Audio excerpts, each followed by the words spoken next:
Ljubljanska urgenca in njen pekel, a za niso krivi, razgrinja prvi sindikalist belih hal v državi Konrad Kuštrin. Zakoni, ampak ljudje z imeni in priimki. Kdo? Nedvomno vodstvo, ki je odgovorno za funkcioniranje in zakonitost delovanja javnega zdravstvenega zavoda.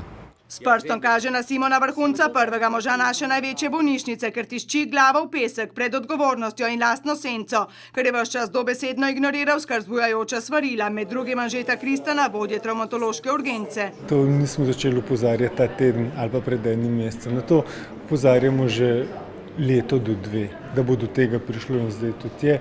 Ker že debel mesec manjka 6 zdravnikov, ki so čez noč ostali brez pogodbe in to za voljo varčevanja. A kako je to mogoče, če pa prav ljubljanska bolnišnica obenem slovi po razsipništvu, kajti če v Mariboru za vzdrževanje ene operacijske mize plačajo 600 evrov, v Celju 1000, pa pri Vrhuncu v Ljubljani plačajo kar 6000.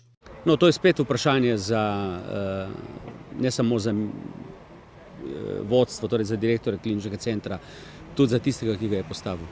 Za vladne nadzornike in to še posebej zato, ker mize servisira tisti mediko-inženirik Tanje Frantar Zabret, za katerega Simon Vrhunec nastopi celo v promocijskem spotu in veste s kakšnim izgovorom?